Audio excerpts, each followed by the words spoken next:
All attendees present.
Good morning.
Hello, everyone. Hello, everyone. How are you doing? I want to wish everyone a happy Thursday. We're going to begin shortly.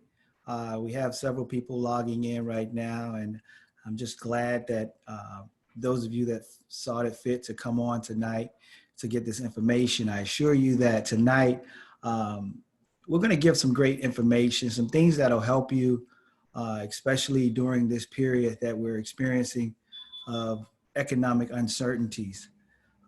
But I want to first of all thank each and every one of you for coming on to our virtual homebuyer education experience.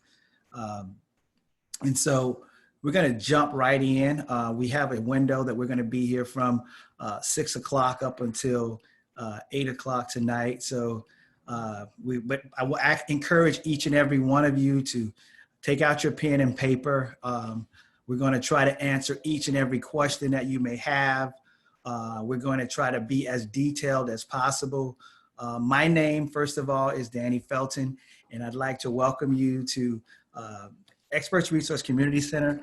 We are a 501c nonprofit organization which provide various services and resources here in the city of Miami Gardens. We're also a branch affiliate of NID Housing Counseling Agency. NID Housing Counseling Agency is a national intermediary, a HUD-approved organization. And so tonight we will be providing you information that will be beneficial for each and every one that's on this call, whether it's just saving money through credit and budgeting and understanding how to manage your money better, or whether it's you're looking to purchase that first home and you're looking to, maybe just learn about the process, know who's involved and, who's the realtor, who's a lender, what's the role of an inspector. We're going to cover all that stuff tonight. And for others that are on here because maybe you're trying to get some form of down payment assistance. One of the requirements that most down payment assistance programs have is that you're required to attend an 8-hour home buyer education workshop. And so tonight, this is part one of that workshop. So by the end of this class and attending the workshop that we'll have on Saturday and doing your one-on-one, you will have successfully completed the steps to become a home buyer. So that's a good place for a hand clap. All right, so we're going to try to keep the class moving along. We're going to keep it interactive. For me, I'll be honest. This is my first hosting of a webinar, so I have to be transparent. So take all, as they say in church, take all mistakes for love, right? So I'm going to glimpse through this. I'm going to try to navigate from screen to screen. I'm going to be bringing on forms for you guys. Many of you are attending this workshop. And, everybody's at a different place in this process. For some of us, we haven't had a chance to even look at our credit reports. We haven't had a chance. We want to purchase a home, but we don't know where to start. So this is the first place to start, right here at the Housing Counseling Agency. And so basically just talking about what is housing counseling. Let's talk about that a little bit first. Housing counseling, let me move my things here. Okay. Who are we? We're a certified housing counseling agency under HUD. HUD is the Housing of Urban Development. Basically, it's the organization that governs housing and how housing is done around the world. So we're actually an agency, a HUD, a governmental agency that provide homebuyer education workshops, and we do other services in which I'll get into. We provide services for credit counseling. We provide services for individuals experiencing foreclosure. We do reverse mortgage counseling. We do a various array of housing services here at our agency. And one of the benefits is that we are free. All of the services that we provide are free. Why is that and how is that possible? Because we are actually funded by HUD to be the actual go-to agency that you can actually feel comfortable saying, hey, I'm having a problem with my mortgage, or I haven't had a chance to look at my credit report, or I don't know how to start in buying this home, in this home buying process, or my mother's looking to do a reverse mortgage and she's heard different stories. How can she get information on that? That's who we are. We're the agency located here in Miami Gardens at 610 Northwest 183rd Street, Suite 202. And we're here to provide services for you. We're local.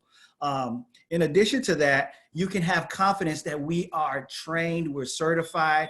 Our agency is a certified agency. We have certified counselors that have been adopted under the national industry standards for housing counseling services. So we're certified to provide these. So you have full confidentiality, you have full transparency with a knowledgeable and trained staff, okay? And so I'm gonna skip along. Many of you may actually have a situation, you may need to have a question. I assure you before we leave tonight, we will answer all your questions. So you can go ahead and plug all of your questions in the chat box. And we have someone that's monitoring that and on the, before we leave, I assure you that we'll go through those trainings. I mean, those questions. Looking here, these are the services we provide. We provide pre-purchase counseling, post-purchase counseling for those that are actually in a home and say, hey, you know what? I'm running into some challenges. We provide post-purchase. We provide reverse mortgage counseling. We provide rental assistance and mobility. We do financial literacy counseling for adults and children. We do predatory lending counseling as well as credit and mortgage delinquency / foreclosure counseling. So as you can see, we provide several different counseling services for individuals that are in need of our help. Okay, so the way this class is set up, and I'm going to talk about it in my next slide, but really one of the main things that we do in this class is, for example, tonight we will be doing part 1, which is the orientation. So we're going to, those of you that work for the government or have had any experience with the government, we all know the government likes what? Paper, right? They love paper. So what are we going to do? We have certain paperwork that we have to complete. So we're going to send out our intake packet to each and every one on the call. Tonight really is for me to go through that intake packet, to explain it. But if you have questions in the future, you can feel free to call our office. We have counselors that'll go through that paperwork with you. But I'm going to take a couple of minutes tonight and go through our intake packet and also give you an overview of why you're completing the documentation and what it entails, okay? So our one-on-one counselors, but because as I stated earlier, everyone's at a different point in this process. So many of you have looked at your credit already. Some of you have already been pre-approved for a lender. Have already been pre-approved for a mortgage. Some of you are just waiting to close and you just need your 8-hour home buyer education certificate. So you can't wait for this to be over. But because we have to give what's called deliverables, many of you, we have to do what's called a one-on-one counseling session. And that's where that counselor sits down with you and say, hey, here's a person, we looked at their credit. If you've already been pre-approved for your one-on-one counseling, all you have to do is just bring your pre-approval letter. And so you'll actually do your intake packet, you'll go through your budget, and we'll get you an action plan basically stating that you've already been pre-approved by a direct lender, and you're ready to get your certificate. But at the end of the day, some of us are at different places, but at the end of the day, we want everybody to get your keys, right? That's the goal. That's the goal of this class, is that at the end of the day, everyone gets a set of keys, and not just keys, but house keys, right? So we're gonna do what it takes to make sure you get your keys. But in order to do that, we have to sit down, we have to look at your credit, we have to sit down, we have to do a budget, we have to do an affordability study, we have to actually walk you through, and we will hold your hand. We have time, we're patient, our counselors are very experienced. They will walk you through this process. So if you have issues on your credit that we need to write dispute letters for, we can help you with that. If you have situations where you don't know how to really calculate your income, or you're self-employed, you don't know how to, with your taxes and stuff, you need help actually understanding how lenders look at those things, that's what our counselors are here for. And at the end of the day, they will be able to walk you through this process and be able to say at the end of this process that you are mortgage ready, meaning that you are ready, willing, and able to take advantage of this current market, because interest rates are low, guys. The market is hot.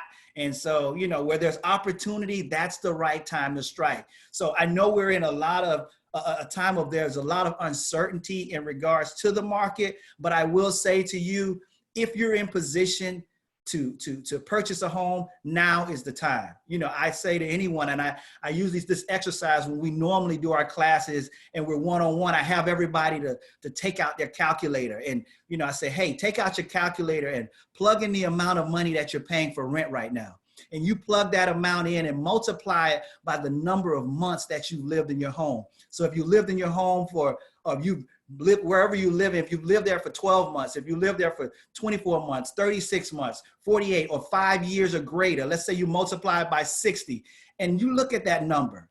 And sometimes I hear numbers of 60,000, 80,000, 45,000. And my takeaway from that whole thing is that if you can pay someone else's mortgage, why not pay your own mortgage? Because you get no benefit from paying those from actually making those payments for the last 6 years or 5 years or however long. But the benefit comes when you're investing in yourself. So I encourage everybody today to really dig in and do what's necessary. But the main component in this whole process is one thing, and that's called discipline. I encourage you have to be disciplined with your finances, discipline with your credit, just discipline in how you spend, discipline in where you're spending, discipline in understanding your needs versus your wants. So that's the purpose of the Homebuyer one-on-one counseling session. So you can get a one-on-one some personal time with our counselors to go through that process for you. So our virtual workshop. So we've broken it up into 3 parts. It's an 8-hour homebuyer workshop, which basically consists of tonight. So tonight is the orientation. So tonight we're going to go through the documentation. We're going to talk about credit a little bit. We're going to talk about budgeting a little bit and how to create a budget.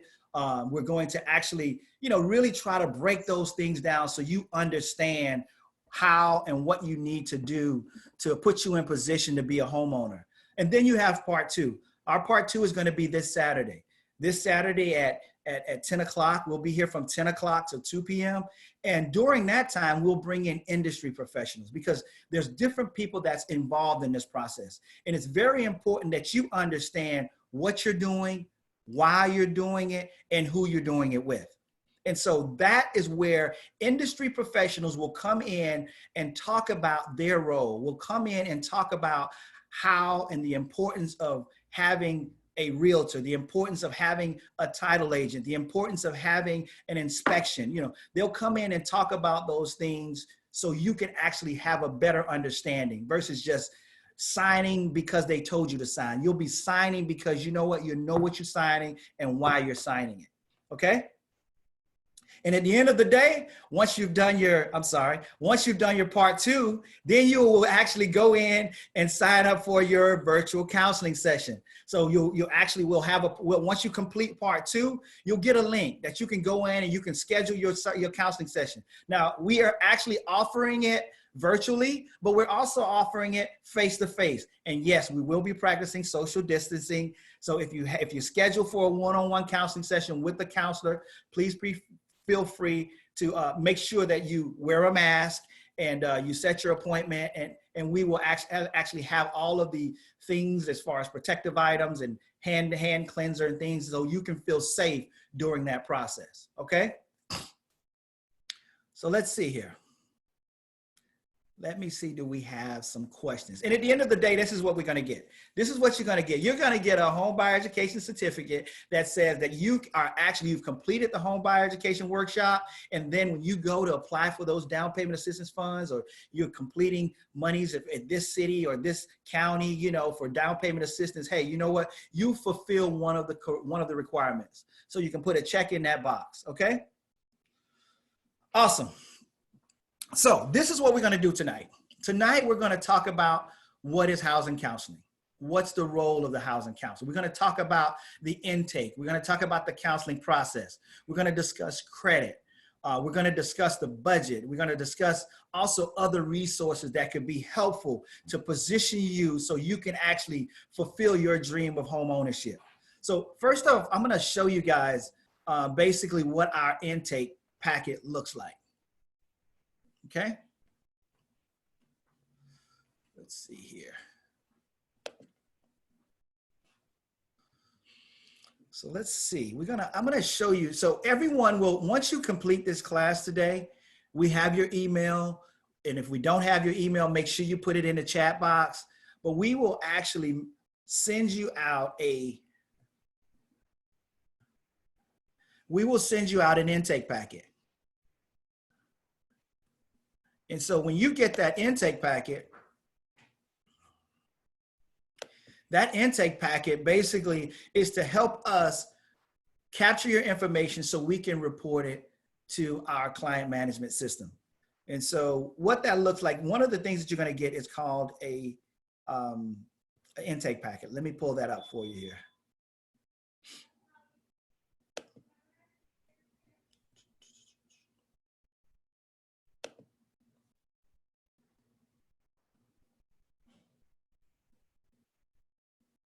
All right, so here we have our virtual intake packet.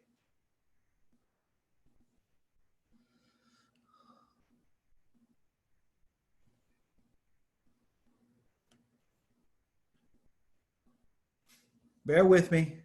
Let's see.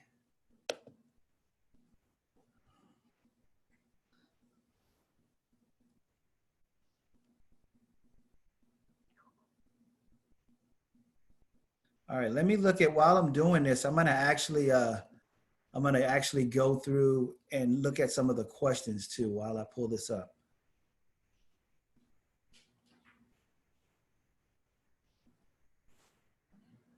So let's see here.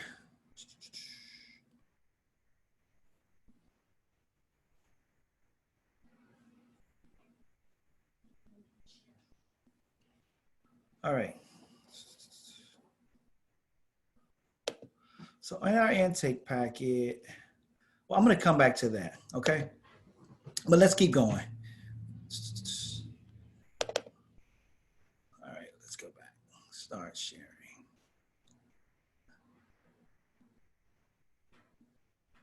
Okay. So everybody see the screen ahead of me, right? That's the, uh-oh.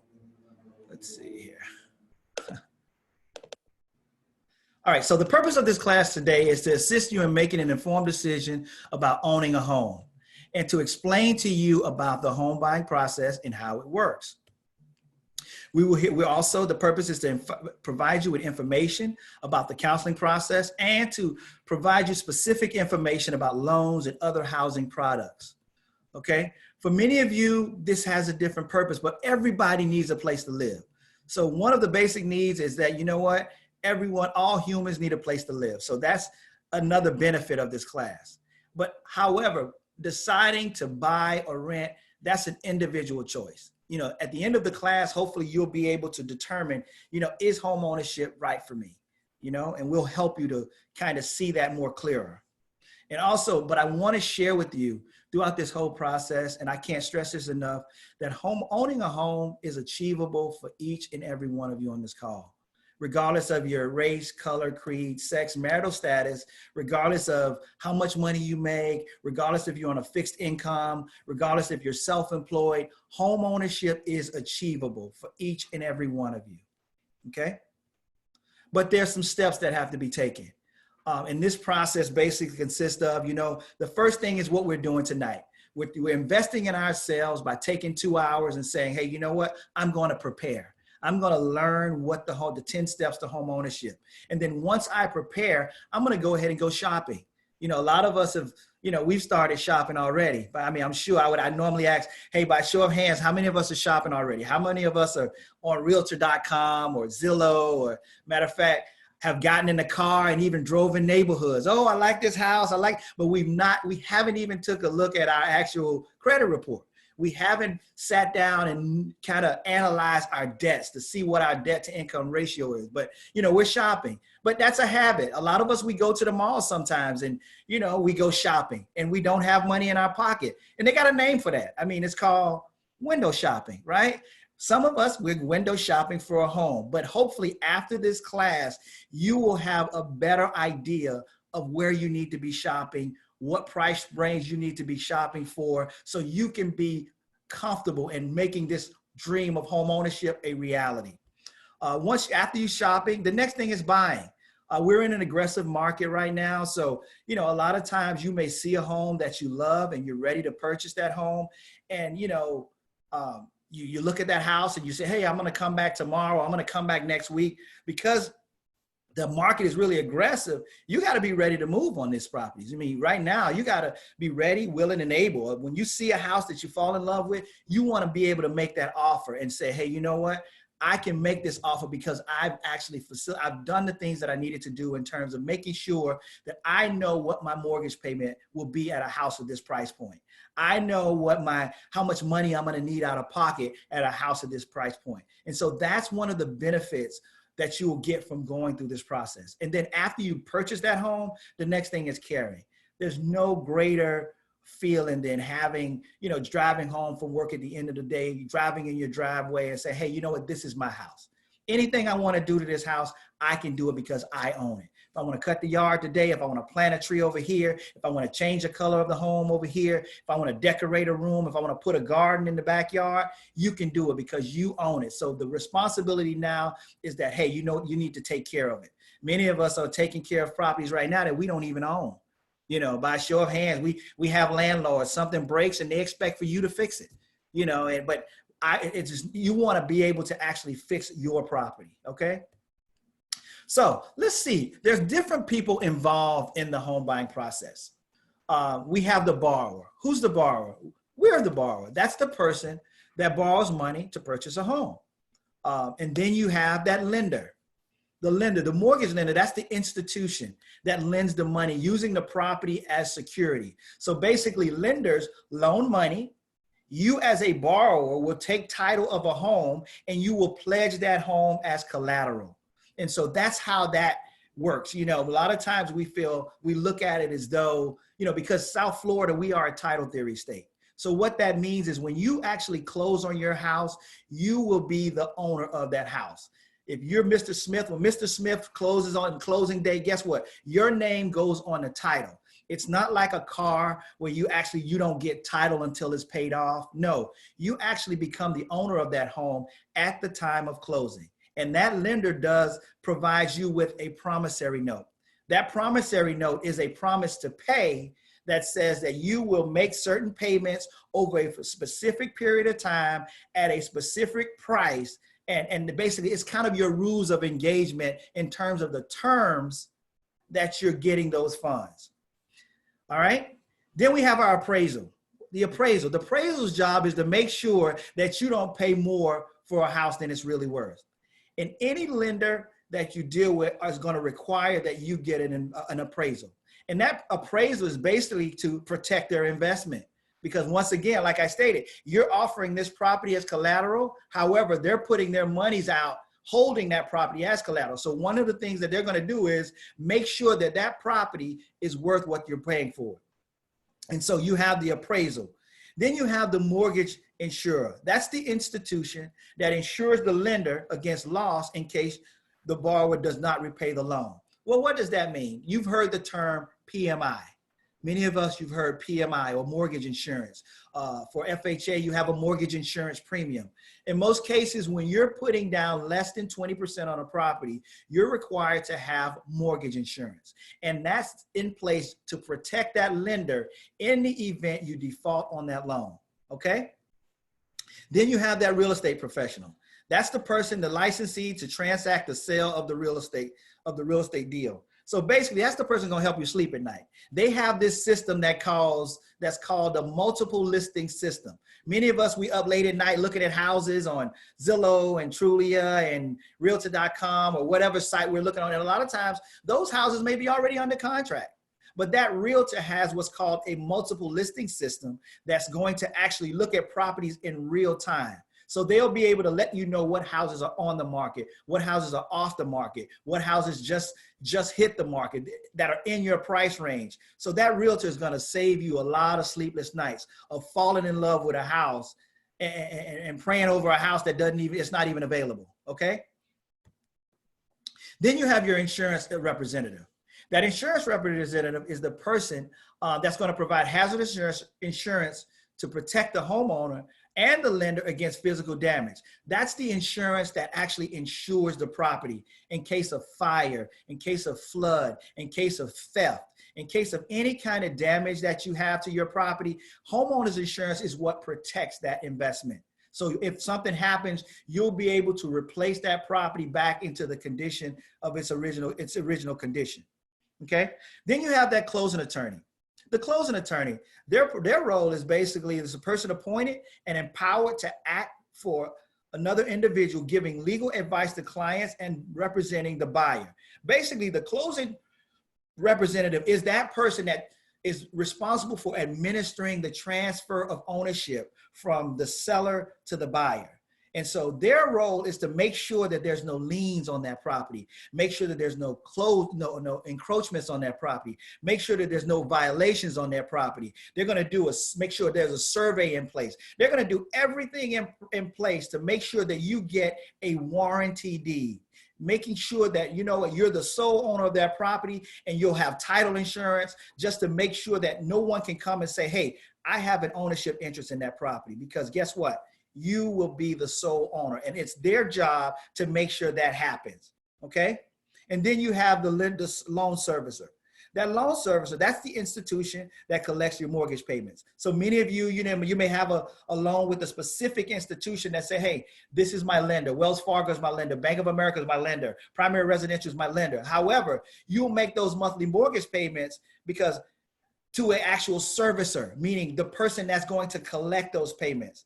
And so you'll make, although the funds are loaned and the promissory note is from the lender, the servicer is the one that collects those payments on their behalf to make sure that, they're collecting enough money for your taxes, that they're collecting enough money for your insurances, that they actually are making sure that your property is covered and your escrow account is balancing out. So that's the role of that loan servicer, okay? So let me go to my questions really quick and see if I have any questions before I move on from this section. All right, let's see. Do you pay mortgage insurance throughout the loan or until 20% is paid off? Great question. So many of you, well, to answer your question, you're only required to have mortgage insurance up to 80% loan to value of the home. So let me give you an example what that means. You buy a home today for $250,000, right? You're purchasing that home. However, over time, that home may appreciate, right? If that home appreciates to the point that you have at least 20% equity, you can actually get an appraisal to now provide to your lender to show that they're at below 80% exposure. And guess what? They will remove the mortgage insurance, right? And that's on conventional loans. For FHA loans, those are loans where you will put 3.5% down. And in most cases, it's throughout the life of the loan. All right? Hopefully that answered your question. Another question. Are there benefits for rehabbing your first home as energy efficient? Of course, going green. Those are things that, as I stated earlier, the benefit of home ownership is that this is your property, you're caring for it. So any ways that and we're going to talk about this further in the presentation, any ways that you can save yourself money, whether it's through your light bill, whether it's through saving money with your water bill by upgrading your toilets to a low water consumption toilet or getting LED lighting in your home. Those are savings that over time you'll be saving yourself thousands and thousands of dollars. Okay. Good evening. This is the second class I've attended. What happens to my packet that I filled out last year? Well, if you've attended this class, this certificate that you received today, that you will receive at the end of completion is good for 1 year, right? So if you actually have completed this training within a year, then you're fine. But if you've completed this training over a year, you need to recertify by taking this class over again, okay? Because your certificate is good for 1 year. All right, so let's move on.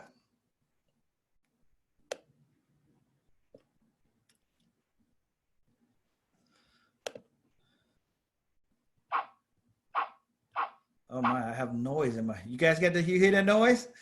All right, so getting ready for home ownership, so basically now we've had a chance to kind of talk about the overview of the program.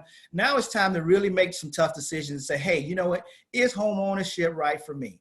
And that's something that you're going to, everybody's going to have to take a personal assessment, and maybe it's not right now, but at the same time, we're going to help you put yourself in position to better put yourself in a position that, hey, maybe we can reduce some of your expenses, or maybe we can do some things, or maybe you may want to get, there may be additional income that you can get to increase your affordability, to say, hey, you know what, I'll be able to buy my home next year, or I'll be able to buy my home maybe next summer. But you want to put together a plan, and that's the key. If you fail to plan, you plan to fail. And so this is really to help you plan to get your keys, correct? All right. So, but we're going to talk about the costs that are involved. We're going to talk about improving affordability. We're going to talk about pre-qualifying for a mortgage. We're going to talk about income and debt. So those are some things that we're going to discuss. So is it time for you to buy? There's advantages and disadvantages to buying. Some of the advantages are, there's advantages and disadvantages. Some of the advantages of renting is, hey, it usually costs less than buying. Okay. You can usually move more easily. There's little responsibility from maintenance, right? There's usually no responsibility for repairs. Well, in some cases, but most cases, a lot of times the landlord wants you to fix their house, right? Okay. But there's also some disadvantages. The disadvantages of renting is there's no tax benefit. There's no investment in from the property. There's no equity, rent payments, they can go up, over time. And also if you don't pay, guess what? You don't stay. That's the key. So there's possibility of eviction. But I personally look at home ownership as an investment. Many people say, oh, home ownership. There's nothing that home ownership, first of all, it creates wealth creation over time. It pays you in several ways. It pays you when you purchase it, because now you're able to live in it and get the benefit of it appreciating over time. It also pays you every year when you're able to write off expenses and write off closing costs and write off mortgage interest. Those are the benefits of home ownership, However, it's a good investment. The equity grows. There's greater individuality and decor, meaning, hey, you know what? You can actually design this house the way you want to. And there's greater stability. There's no better feeling than owning a piece of America. Like I say to people, if you live in America, why not own a piece of it? It shows that when you own a home, you feel better. You have a sense of, there's a sense of entitlement to say, you know what, my voice counts because you know what, I pay taxes in this city, or, I own this particular property and I live such and such, and I want to make sure that I'm getting what's due to me as a homeowner. Okay. So that's a greater sense of security that you get when you actually own a home. But there's disadvantages. You're responsible for paying the property taxes. You're responsible for the maintenance on the property. If you don't pay, you don't stay. There's possibility of foreclosure. Your money's in this property, but you can always refi or what have you, but your money is tied up. You can sell your home if possible. And also there's less, you usually can't sell your home as fast. It normally takes, 60 to 90 days or even longer in some cases to sell your property. So it's not like you can pick up and move next month, and there's less mobility. Okay. However, I say that if owning a home to me is like, it's like none other. I remember purchasing my first home, and I bought my home, and I paid, let's say I paid $46,000 for it. I tell this story. It was years ago. I paid $46,000 for it. And I thought I had done something. I bought my home and my payments were good and I was comfortable. I kept the home for about 2 to 3 years, and I sold the home. When I sold the home, I sold it for $78,000. So I made about 20 grand. And that's what's called equity. That's that sweat equity. That's the equity you get from not putting down a down payment, but the equity from the property appreciating. You buy a home today for $250,000 or $300,000, and then next year or the year after, that house is worth $325,000. Guess what you just did? You just put $25,000 in your pocket. So there's no other investment that you can do that will provide you the same convenience and give you the same return. So home ownership, if you're on the fence about it, now is the time to buy. I can't stress that enough. Okay. So let's talk about credit. So now, oh, I meant to mention, someone asked a great question here. Now, we are a HUD approved organization. So our program is not specific to a specific county. Someone asked, is our program, is it for Dade or is it for Broward? Our program is anywhere in the United States of America. So for example, our certificate, if you're moving to Port St. Lucie, if you're moving to Tampa, if you're moving to Jacksonville, wherever you decide to move, because we are a HUD approved organization, our certificate is valid, okay? The other question I have here is, can I take equity out prior to selling? Yes, many people right now, I mean, I've had people that I've assisted in purchasing a home, and right now they're benefiting from taking money out. You know, they're lowering their interest rate, and maybe pay, in the process of lowering their interest rate, they're refinancing, they're actually consolidating debts. They're paying off some loans or credit cards that have higher interest rates, and they're actually utilizing their house to do that. That's the beauty of home ownership. I can't stress that enough. Okay.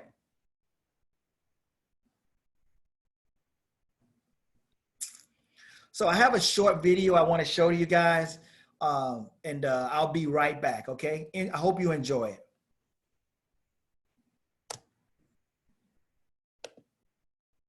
How do I build credit from scratch? Building your credit for the first time can feel a little like the chicken and the egg.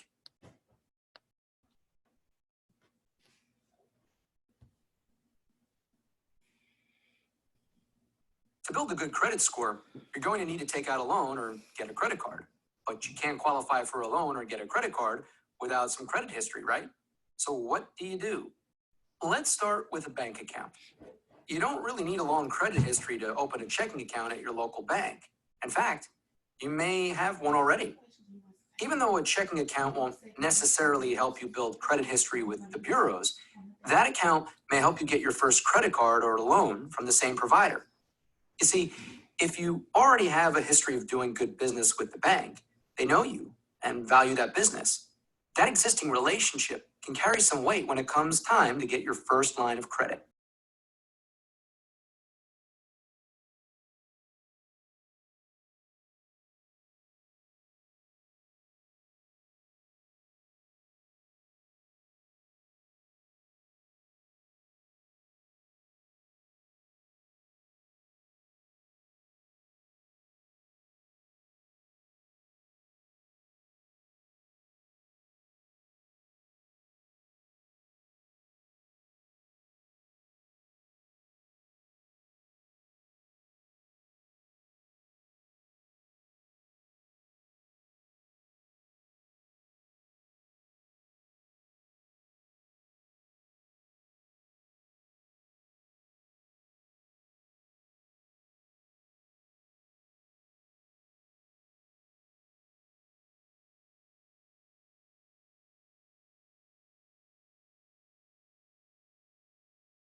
More confident that you'll pay them back, even without great credit, allowing you to build or rebuild your credit. Since you'll be using your first card to build your credit, you want to make sure that once active, your lender will report all those on-time payments to the bureaus before you apply. Most banks and credit unions do this, but some retail store cards, for example, don't. If this isn't the case, that the payment history isn't reported, you may want to keep shopping for a card. Also, don't apply for a bunch of different cards if you keep striking out. All those hard inquiries and declines aren't going to help you build a score. Keep in mind, a secured card is different from a prepaid card. A prepaid card allows you to load the card with a cash amount ahead of time to spend later. Prepaid cards are great for people who need a Visa or MasterCard to make a purchase and can be a terrific gift idea, but they won't help you establish credit. Another way to build credit is to see if there is someone who might be willing to co-sign a loan with you. For example, your parents or spouse. When someone co-signs a loan, you get the benefit of their good credit history, and this may help you get approved. You can then build your own credit with a history of good payment on the co-signed account. Now, whoever co-signs the loan for you is taking on a really big financial responsibility. They'll be on the hook for the debt if you run into trouble, so it's not something you should ask for lightly. When you do get credit extended to you, it's important to keep managing it carefully even after you've built a history. You're doing the right thing by getting off on the right foot. Now, make sure you keep those good habits the rest of your credit life.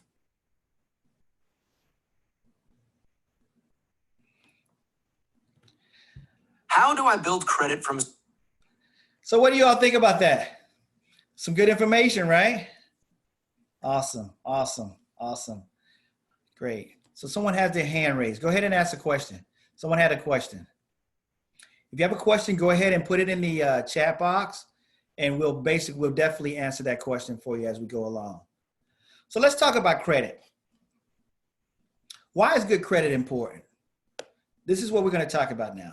We're going to talk about correcting inaccuracies on your credit report. We're going to talk about consumer rights. We're going to talk about poor credit, as well as letters of explanation and what they should entail, and also the lack of credit and how to establish new credit. So to start off, there are 3 credit bureaus. The 3 main credit bureaus are Equifax, Experian, and TransUnion. So make sure you actually take this information down. Why? Because under the Fair Credit Reporting Act, you have the option to receive a free credit report once a year. Okay? So these are the places actually to actually getting a copy of your credit report, because you know what? You'll be surprised, guys. If you haven't, I encourage everyone to look at your credit every year, because identity theft is real. I mean, you'll be surprised at how many people have the same name as you, or, you know, may have something very similar to your name, and it may be something on your credit report that's not even your account. So I encourage you to request a copy of your credit report, to take a look at it. However, when you do your one-on-one, we will actually pull a credit report. We will do what's called a soft pull. That soft pull is designed, you won't get the impact of a normal inquiry. It's because we are a government agency, it's a soft pull, and it provides the scores. I want to be clear on that, because when you get your annual credit report and when you actually request a credit report from these different agencies, in order to get the score, you're going to have to pay for it. All right? So I want to be clear on that. I don't want you to think that, hey, the guy said that you can actually, Danny said that you can actually get a copy of your credit report with the score. No, you can get a free copy of your credit report. However, in order to get the score, you have to pay for it. All right. So your credit score. Your credit score, you know, credit scores, different credit models use different scales. You know, and so many people, I have people that I meet with from time to time, and they may say, hey, Danny, I saw my credit on Credit Karma. You know, and wait a minute. Here, I saw my credit on Credit Karma and my score was 800. However, that's not one of the 3 main credit bureaus. You know, these are monitoring agencies that basically monitor your score, and they tell you when it's a good time to apply for a loan. They tell you when something's been implemented. I mean, something's triggered an inquiry on your report, or when someone is looking at it. So those are monitoring agencies. However, the 3 main bureaus are Equifax, Experian, and TransUnion. And so generally mortgage companies, they look at the middle of the 3, right? What does that mean? Whichever score is in the middle. If you have a score of 700, you have a score of 650, and you have a score of, let's say, 750, they're going to look at the middle score. So that 700 score would be the middle score, because your 750 would be the high score and your 650 would be your low score. So that's how credit scoring is looked at when you're applying for a loan.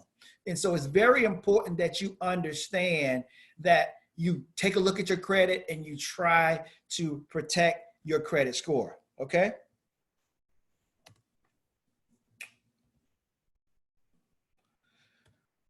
So there's different types of credit. And so I want to kind of explain this really quick in terms of, you have revolving accounts. Revolving accounts are accounts that you get, like credit cards, that based upon what the balance is on that credit report, what the balance is on that card, that's how your payment is based. So if you have a credit card and the balance is $1,000, it may require a minimum payment of $50 or $25. However, on an installment account, that's an account where the monthly payment is a fixed amount. So for example, like an installment loan a signature loan that you may pay $150 a month. Well, that's set up where, hey, you know what? If you borrowed $5,000 and the payment is $150 a month, whether you owe $5,000 or you owe $1,000, that monthly payment will still remain at $150 a month. Another good example is a car loan. You go and you get a car loan, you purchase a car, $25,000, hey, and the monthly payment is $300 or $325, regardless if you still owe $25,000 or you owe $6,000, that monthly payment is the same. So that's an installment loan. Then you have child support. That's another type debt that a lot of times we overlook because guess what? It doesn't appear on your credit report. But what happens is I've seen it from time to time, individuals, they don't disclose all of their debt. So they feel like, hey, if you don't know about it, I'm not going to tell you about it. But then prior to closing or when you actually meet with your lender and they look at your actual pay stub and then right on the pay stub, it has a garnishment or it has a child support obligation. That's something that could then stand between you purchasing that home and feeling excited about, hey, I'm about to get ready to close on my home. And the fact that, you know what, I have something that I didn't share. So it's very important that you share all of the information that could potentially stand between you and home ownership, okay? And other monthly payments. So if you have other obligations, let's say if they don't appear on your credit report, it's very important that you speak to that counselor, you speak to that loan officer, and you make them aware of those costs. So your FICO score is calculated using data from 5 separate categories, okay? One of the categories is payment history. So many times you say, hey, what's behind that FICO score? What does it consist of? How do they come up with the FICO score? Well, it's based upon these 5 categories. It's based upon payment history. It's based upon the amount you owe. It's based upon the length of that credit history. It's based upon your new credit.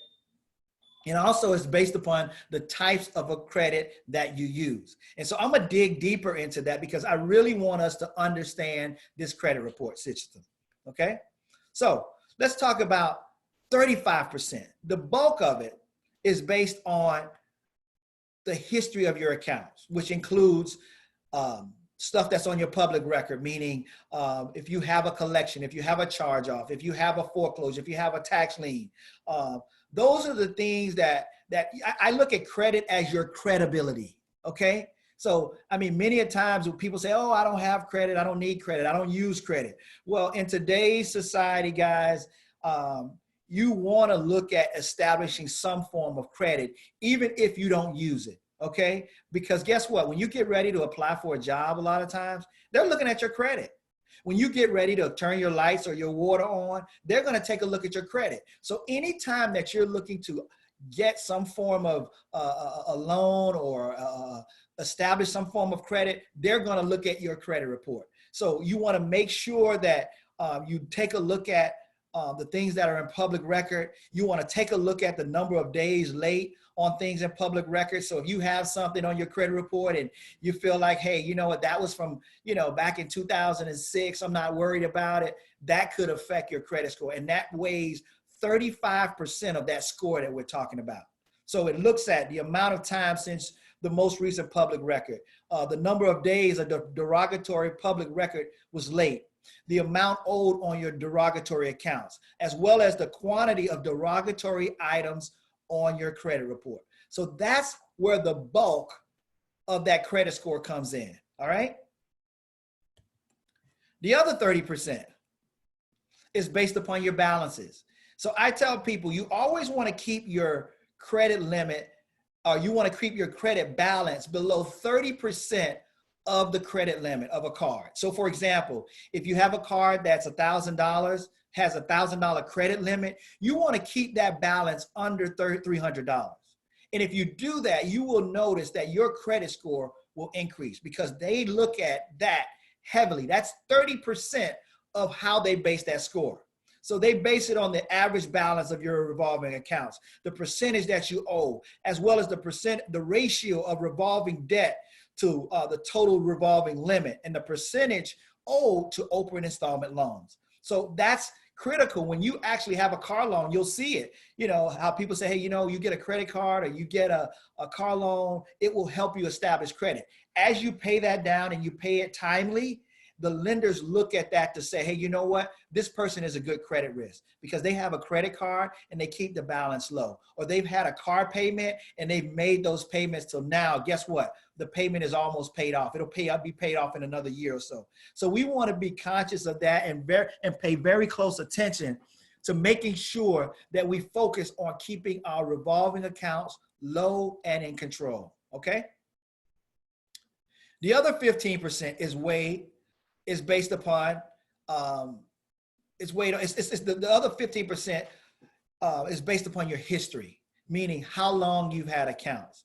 What's the oldest account? I mean, some of us have had accounts way back, you know, and the number of accounts that you had open. Some people say, hey, it's best to close those accounts if you're not using them. But that plays 15% of that factors in 15% of your score once again. So if you have accounts and you're not using them, I don't encourage you to close them. I say keep them open, just don't use them. Take the card, cut it up and put it in your drawer or take the, you know, but don't, it's, you know, I'd say in this whole home buying process, you're going to need one thing throughout the process. And that one thing is called discipline, you know, especially today. Because nowadays you have access to your money instantly. You know, with this phone you have, man, you can pay your bills, you can send somebody money. I mean, it's gonna become a situation that, you know, everything is gonna be automated. But you have to have the self-discipline to say, hey, you know what?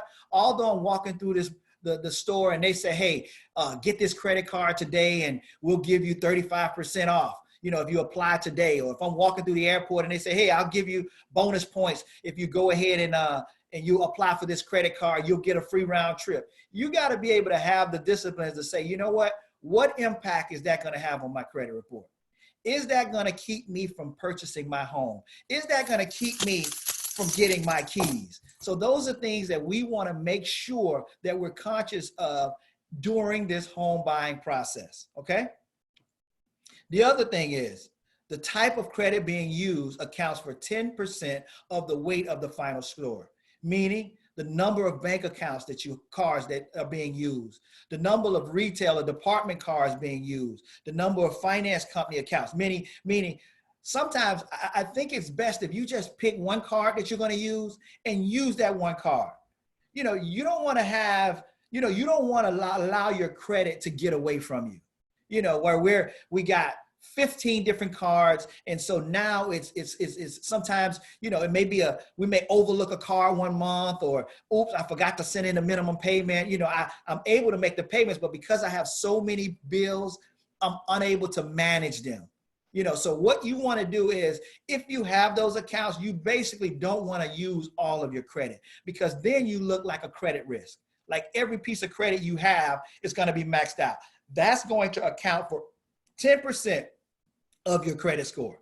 So just be mindful of that. And just, you know, when you're applying, try not to have too many credit cards. I encourage people, you know, try to stay, you know, between 3 to 5 credit cards if possible, and try to use maybe 2 to 3 of them.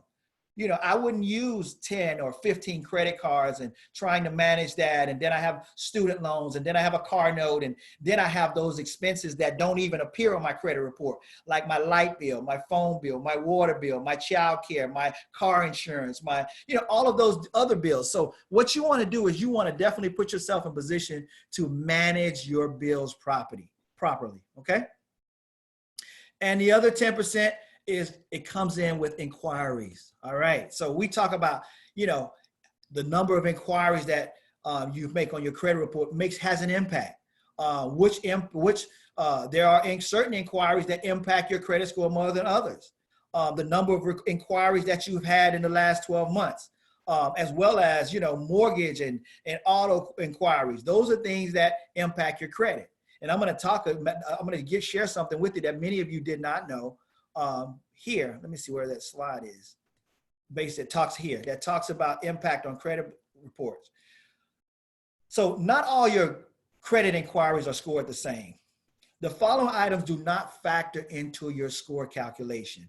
Marketing purposes, such as pre-approval solicitations, managing existing accounts, they don't factor into your credit score. Inquiries made by the consumer through a repository, meaning that if Equifax, TransUnion, or Experian, if they look through if they want to monitor your credit score, those are not factored. Employment inquiries, those are not factored in your score.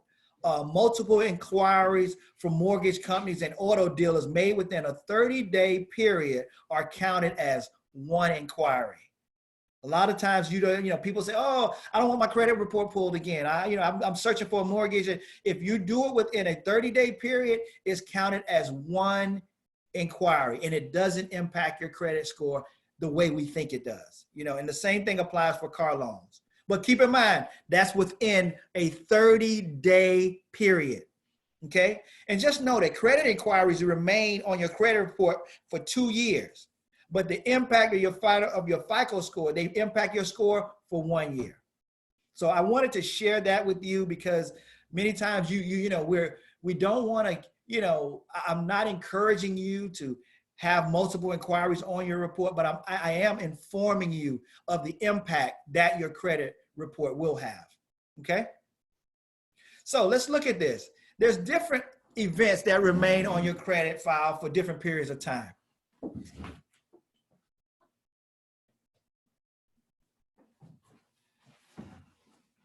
So let's look at chapter 7. Chapter 7, that remains on your credit report for 10 years. If you file bankruptcy, at chapter 11, that's a reconstruction. That remains on your credit report for 10 years as well. Chapter 12 for 10 years. Chapter 13, that's basically, that's on your credit report for 7 years. Judgments, they're on your report for 7 years from the date filed. That's very important because a lot of times you may have an old judgment or an old collection, but it doesn't get reported till later. So it actually will remain on your credit report for 7 years after the date filed. Okay. Foreclosures, 7 years from the date of foreclosure. Collections, 7 years from the date of the original delinquency. Tax liens, 7 years from the paid date. Unpaid tax lien indefinitely until you pay them off. Trade lines for 10 years from the date paid and closed. That's for non-derogatory. However, derogatory, they remain for 7 years from the date paid and closed. Okay? Charge-offs, 7 years from the date of original delinquency, and inquiries remain on your credit report for 2 years. So it's very important. Many of you can do a screenshot or what have you, but this is some great information that I want you guys to have to make sure so you can understand how you can improve your credit score and things that you need to know about your credit score. So that way, when we're sitting down and you meet with that counselor and we need to do a dispute letter because there's something that's on your credit report that's been there beyond the time that's allowed, we can challenge those things. You don't have to pay anybody to do that. You can challenge those things, and what happens is, guess what? If it's factual and the information is correct, it will come off your credit report and improve your credit score. Okay? And when you go on to, I mentioned earlier, when you request a copy of your credit report from Equifax, TransUnion, and Experian, it provides an easy method right in that you can dispute items on your credit report. And you can dispute those items right within the soft website, and you'll be surprised at sometimes the impact that will have on your credit score, just because you made a conscious effort to improve your situation. Okay? So there's also a such thing as non-traditional credit. So a lot of times people may say, hey, you know what, Danny, I don't have credit, or I have credit, but it's a secure credit card. What's another way that I can build up my credit? You can actually look at getting non-traditional credit. Non-traditional credit is, is when you call FP&L and ask them to report on your credit report, or your rental payment, you can have it reported on your credit report. These are things that you can do. I don't encourage you to do them if you have credit, because it will be factored into your debt to income ratio. But if you don't have credit, these are ways that can help you to build credit, okay? And lastly, in regards to credit, I just want to leave you with something that, credibility, I talk about credit and I say credit is credibility. But the other thing I want you guys to understand is the more that you can pay cash, the more money that you will save. Credit is just something that allows you to extend a payment to a later date. Credit is not a bank account. A lot of people confuse a credit card with the bank account, meaning that they will pay for something and just feel like it's paid for and not pay it over time. Meaning that, hey, here's something I could buy for $1,500. I'm going to put it on my credit card, and I'll pay it over time. But you didn't realize that if you finance a car, for example, for 5 years at 12% interest, you will pay for that car twice. So when you go to one of these car lots, and keep in mind, when your credit is good or when your credit is favorable, it gives you better interest rates. It gives you better terms. But some of us, we need transportation. So we're going to get that loan with a higher interest rate. But I just want you to I want you to consider the fact that if you just invest in yourself by working on your credit and trying to improve it, when you get ready to go and make that car, to purchase that car, I'd say try to make your credit, try to improve your credit before you go and do that. Because if you don't, you're going to be wasting a lot of money on interest. Look at this second here statement I got. If you have a balance of $3,900 on a credit card with an interest rate of 18%, with the minimum payment of $78, it would take you 30 years to pay that note, that actual pay, that $3,900 payment off, and you would have paid $10,096 in interest alone. Think about that. So those of you that have credit cards and you want to, I would say my main thing when I tell people, when I talk to them about their credit, is start small. Look at the smallest credit cards you have and set a plan to say, I'm going to tackle this one out first. Don't try to tackle them all, because we want to set realistic goals. Tackle that small one. It's a confidence builder. You knock out the first credit card, then you knock out the second one. And before you know it, you're reducing your debt, you're improving your credit score, and you're increasing your affordability. And all it took was one thing: discipline. Okay? So, discipline. It's not how much you make, but it's how you manage what you make, how well you manage it. So that's one thing that I think it's something that we should try to put it in and live by it. It's not about how much money I make. Because I can make who knows how much money, but if I'm spending every dime that I get, or if I'm not managing it, money needs a manager. If I'm not managing the right way, at the end of the day, you know what? I won't be able to have that deposit for my house. I won't be able to have those closing costs that I need for my home. But if I manage it properly, I put myself in position to get my keys. All right.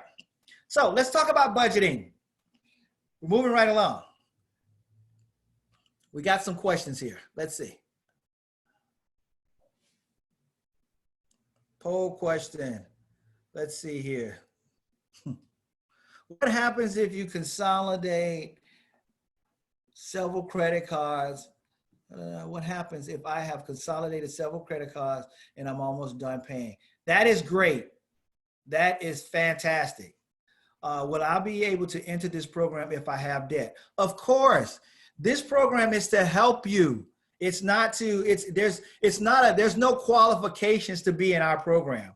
Our program is here to assist you make an informed decision about buying a home, to help you with your credit, to help you to manage your debts and all. That's what we're here for. What are the benefits do we receive after getting your certificate? Well, there's various benefits. I can say this, that most cities in the county have some form of down payment assistance program. And those programs range from $80,000 as low as to $250. So one of the requirements is that you attend this class. And so by attending this class, you've completed one of the requirements that you would need to be able to access those funds. So those funds, depending upon where you can check with your local city, community development department, and they will let you know what funds are available, as well as when you meet with the counselor.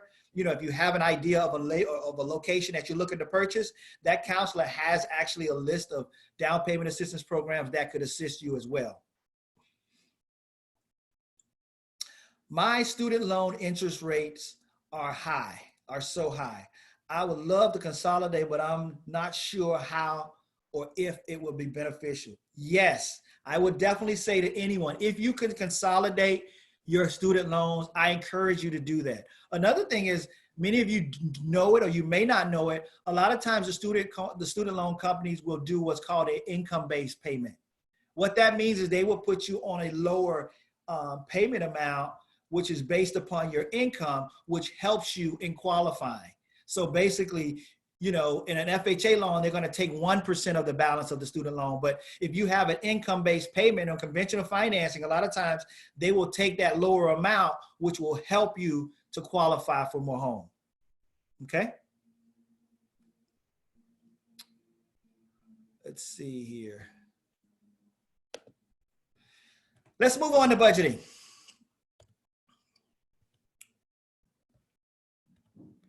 So let's talk about our objectives of this budgeting piece. The budgeting, we're here to set financial goals and priorities. We're going to help you to create a workable budget. Also, we're going to help you make a commitment to follow a budget and save. What is a budget and the importance of a budget? A budget is a written record of money that flows in and out of your household every month. It is a spending plan for managing your money. A budget can help you. It can help you develop better financial habits. It can help you relieve emotional stress. It can assist you in achieving your financial goals. It can also control day-to-day financial decisions. And it can increase your savings. I always say, hey, if you don't know what you have, you don't know what you're spending. So I say, if you can't trace, I heard my dear friend Lou Green say, if you can't trace it, you can't track it. So we want to get into a habit of creating a workable budget, a realistic budget, right? So let's talk about that. How do we do that? So we live in either circle. And so I just want us to think about this for a minute, and you can kind of decide where you stand. Many of us, you've heard the term that say, pay yourself first, right? And so that's pretty much how I want us to think about this class.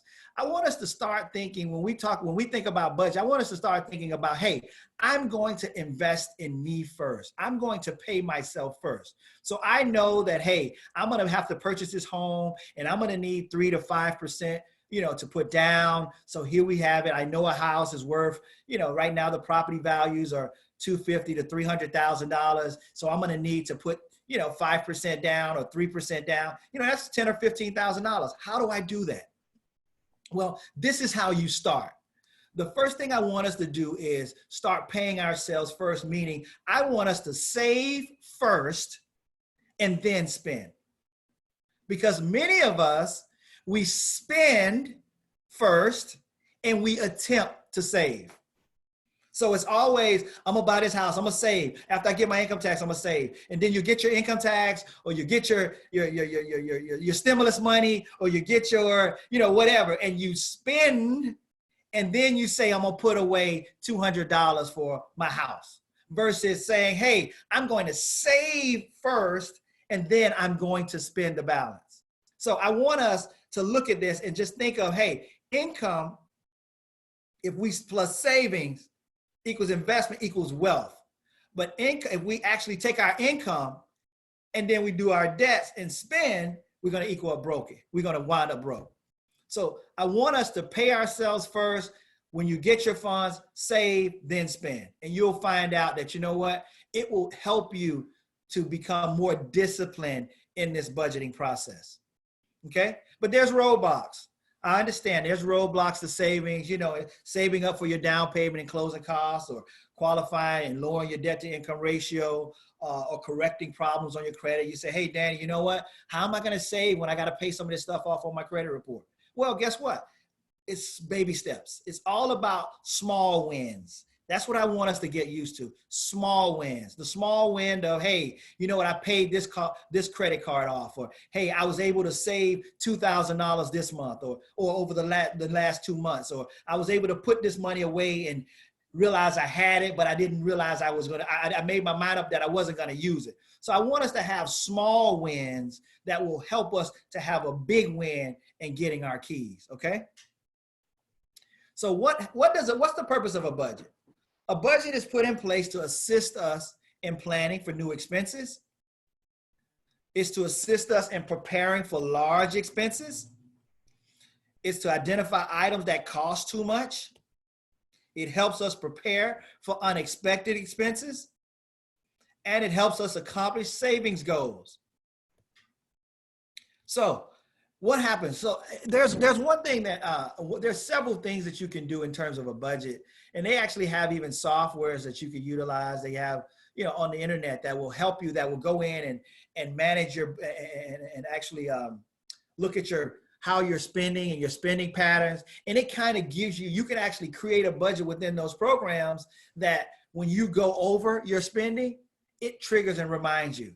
When you there's a program called Mint. Is one of the programs, and there's other programs out there that you can definitely look into. But what they do is they actually work with your actual banking system, and it allows you to see how you're spending your money, and you can build a budget within those. So let's just say if you spend too much money on entertainment, or you're spending too much money on food, or if you're spending too much money on, things that are outside of what your normal spending plan should be, it will alert you. So maybe now you got to save in a different way. Another option is some people do the envelope method. What's the envelope method? Well, you look at how much money you make every month, and you break that down, and you put together a budget to say, this envelope, when I get paid, this amount is going for rent. This amount is going for my utilities. This amount is going for food. This amount is going for my car note. And this amount is going for my emergency fund, and then this amount is going for savings. And so when you get your funds, you actually put that money in those specific envelopes. And it helps you to become better disciplined, that now when I need money, what am I tapping into? Am I tapping into my rent? I don't have the funds left because I've paid out. Through the envelope method, I've put monies in certain categories and put it where it belongs. Okay. And some of us on our jobs, we have a savings account, like a Christmas club, or, you can actually set up a home account, through your credit union or what have you, that every time you get paid, I'm going to put away $200, or I'm going to put away $50, and watch what happens. When I get ready to purchase my home, I would have saved myself $7,000 or $3,000. And trust me, that will help in this home buying process. Okay. So let's track our expenses. If you can't track it, you can't measure it. When we look at expenses, I want us to have an understanding of what expenses consist of. We look at our entertainment, our home phone, entertainment, fuel, medical, creditors' payments, insurances, housing, utilities. This is a list of example of expenses. So many of us, you hear me use the term with expenses, and you say, what is he talking about when he say expenses? Well, expenses are things that you're required to pay monthly. And so you need to basically write those things down. I think tonight, I challenge everybody to take out a sheet of paper and look at what you spend on a monthly basis towards your expenses. Write down how much, you're paying for cable, and how much you're paying for cell phone bills, and how much you're paying for gas every month. And you'll be surprised at how much you spend. And so I want us to become more conscious, become more disciplined in regards to how we spend and what we're spending it on. But the only way that we're going to do that is by looking at it on paper. You know, it's because right now it's easy. You know, you have your credit, you have your phone, you can do Apple Pay, you can do Cash App, you can do all these different things to pay for stuff, you know, your debit cards. So it's no problem for us to go and get that frappe. You know, we go and get that caramel frappe from McDonald's in the morning because, you know, it's addictive. I love it. I can't do without it. But when you leave there, you don't realize that you just spent $5 or $6 between the frappe, and you wind up getting a hash brown while you were there, you know, like myself. And before you know, you're spending $6. But if you do that every morning, you done spent $30 just on breakfast alone. So imagine lunchtime. Lunchtime, here we go. They got all these specials. They got the $5 fill up. They got the, you know, the $5 submarine or the $2 special. So we're spending, once again, in a day's time, we're actually spending, but we leave home, we're spending $15 and $20 a day just on food. If you calculate that throughout a week and what you're spending on food, you know, you'll be surprised that if you just packed a lunch, or if you just, you know, made those leftovers, and I love leftovers, you know, that's my favorite, you know. So if you just, you know, leftovers, or you just cut back and you minimize the things you bought from the grocery store. I say, you know, I was talking to someone the other day, and I said, you know what, this pandemic has done a lot of people, it's been a blessing because it's helped us to save, you know. So we can't spend unnecessary money at the movie theaters and in eating out and entertainment. So we should have, you know, been able to save in some circumstances in terms of putting ourselves, or better budgeting our resources. You should be able to see it more because now we're not traveling as much we're not using as much gas, and, you know, our light bill, you know, we could be able to monitor that a little bit better. So, I mean, I encourage everybody to please make sure you track your expenses, write them down, and look at where and how you can save on certain things. You know, I tell people, you know, even with your utility bills, you know, with your light bill, how do you make that go down? How do you reduce that light bill coverage? Well, maybe by washing clothes in the evening time, you know, because guess what? When you come home from work and you're washing clothes, you got the TV running, you got the stove going, you got the washing machine going. That light bill is calculating a lot of energy. But someone shared with me, like, you know, if you wash in the evening time when you're going to bed, it balances it out, and it can save you money in terms of you're saving more energy over time, okay? So let's look at a budget. I have a sample budget here, and I'm not really gonna get in detail with it, but as I stated, when we do our one-on-one, this is what they're gonna do. They're gonna do a budget. You guys are gonna do a budget. They're gonna help you put together a spending plan. They're gonna help you put together a roadmap so you can get your keys. And this is kind of what it looks like when we talk about a budget, okay? So here's some tips, you know, for many of us that we may not have looked at that we can utilize to save money. Coupons, you know, that's one thing. You know, many of us, we like coupons and BOGOs and all of that stuff. But, you know, I tell people, when you go to the grocery store, one of the things that I like to say is you should carry a grocery list.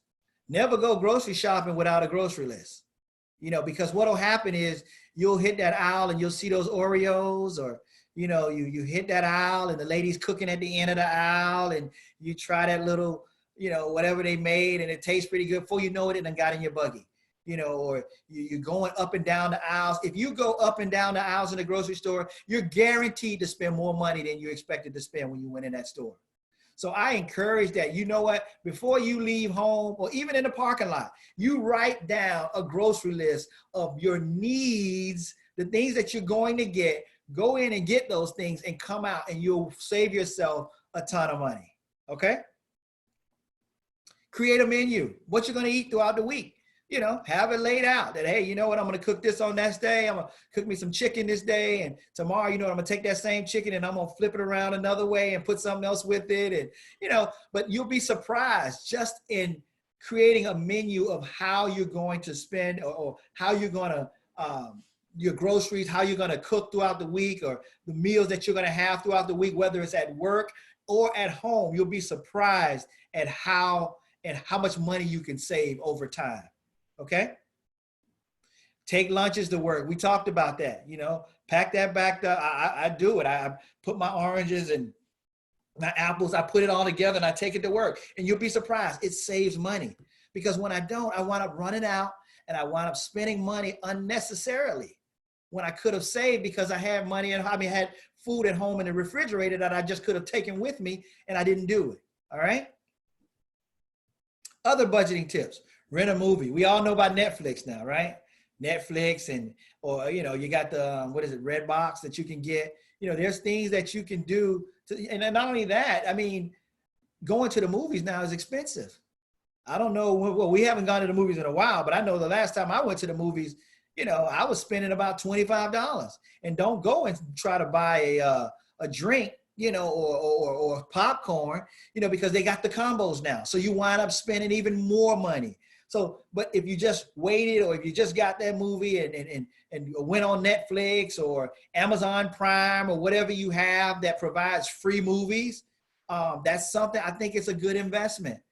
This whole pandemic thing allowed me to really learn how to work a Fire Stick.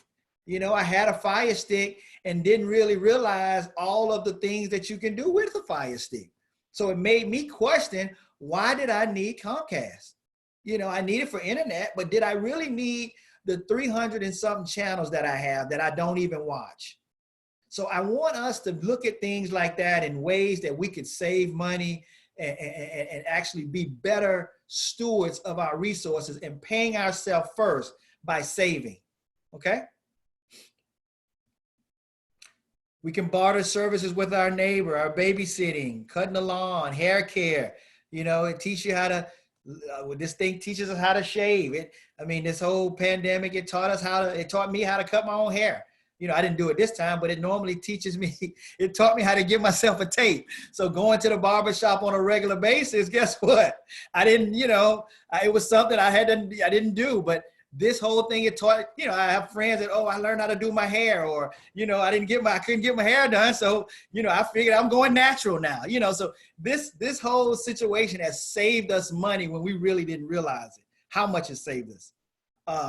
How to shop at resale shops, check out estate sales, moving sales. You'll be surprised what you can find. A lot of times we just have a habit of just going to the store and buying what we need, but you'll be surprised. You go on an offer up, or you go on one of these sites that they may have just what you're looking for at a fraction of the cost. So just those small, these are just budgeting tips that you should consider, as you're actually planning and you're getting on this road to home ownership. Anything that you can do to save money is going to be a benefit for you, because you're paying yourself first. Okay. The other thing I want to talk about is another key to a budget, having a successful budget, is involving the entire family. I can't stress that enough. That when you get that budget and you put it together, I encourage you to go home and sit everybody down. Sit your kids down and let them know, hey guys, if you want your own room, or you want us to have this house, I'm gonna cut my house out and I'm gonna put it on my refrigerator. That way, every time you open this refrigerator and you eating and this and that, I want you to remember, you want this house. So we might have to drink water. You can't be drinking juice and soda and all of this stuff. You know what? Because I'm drinking down my bedroom, because I want my own bedroom. And mommy said, if we save money, or daddy say, if we discipline ourselves and save money, I'm gonna be able to get my own house. Or I'm gonna have my own yard. I'm gonna have my own bedroom. So you wanna include everybody in it. And that way, we won't get so many mama dues or daddy dues, or mama, I need to get this, or I need this new pair of shoes, or I need this new outfit. We got that. Look at that house on the refrigerator. You know what? Take a picture of the house that you dream of and put it in everybody's room on the back of the door. Put it on the front of the door. So every time they walk into that house, every time they walk into that room, they see it they catch the vision.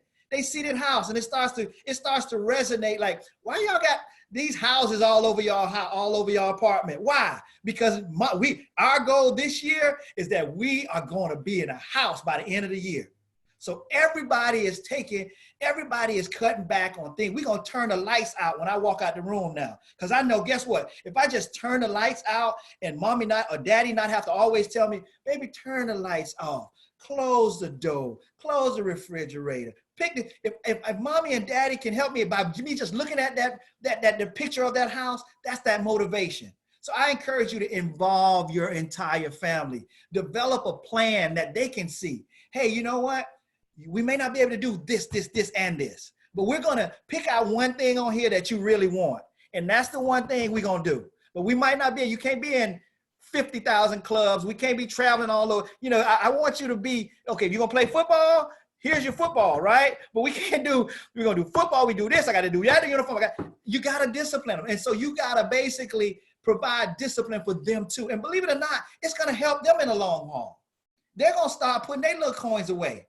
They're going to start realizing that, you know what, the little money that mommy gave me an allowance, or she gave me $5 a day, I didn't have to spend all the $5. I'm going to use $1 a day, and I'm going to let this $5 stretch, you know. So it's getting them involved, helping them to realize what the family goals are. You'll be surprised that the impact that it will have and the confidence that it will have in your whole family, just by getting them involved. And everybody's going after this one goal. Our goal this year is this house. Guys, we're going to look at some houses in a magazine. Which one y'all like? This the one we're going to get? Okay, fine. We're going to make copies of it. And I'm going to put it all around the house. I'm going to put it on the refrigerator. I'm going to put it in the bathroom. I'm going to put it in the kitchen. I'm going to put it on your bedroom door. So every time you walk in that bathroom, I tell you to cut the light off, you're going to cut the light off. Every time you walk in that bathroom and you're taking them 2-hour showers, you realize that, you know what, that water and that hot water heater that you're making, you know, constantly work, you're running up the electrical bill. So these are things that we got to get everybody involved in. So at the end of the day, we can get our keys, okay? And plan ahead. Include all your income and your expenses. We're going to keep good records. These are some more tips, guys. Track your records, okay?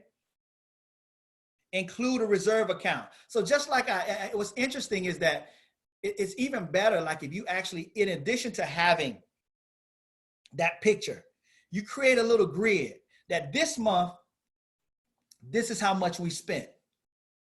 And then you got April, now you put May. That way they can see that the light bill might have been $180 this month, but next month it was $180 last month, but because we made small wins, like I talk about, we made small wins. We took that light bill now from $180, it's now $125. Guess what? We saved $60. The grocery bill, you know, we go to the grocery store, we're spending $400 and $500 a month on groceries, and we take that same grocery, and this month we spent maybe $250. And guess what? We just saved ourselves $250. So between the $250 that we saved for grocery and the $60 that we saved on the light bill, guess what? We've saved ourselves $310. Over 12 months, we done now saved another, $3,600? And all we did was just did some small wins. So I encourage you, get your family involved, track your expenses, let them see it. They gotta see it, you all. They just can't hear you talk about it. They gotta see it. So you put the pictures all over, but everybody go in the refrigerator, right? On the refrigerator, create your little grid. Go into Excel or just get you a piece of paper like this here and write it down. Put April and May, right? Or put May and June. And so this month we just got our bills, right? We write our light bill, our phone bill, our cable bill. We write all that down, right? This is how much it was this month. But next month, we're going to try to bring all that down. So guess what? Do we need all these sports channels? Do we need all this HBO, Cinemax? We ain't even watching all of that stuff. You know, so how do we save money? You'll be surprised, okay?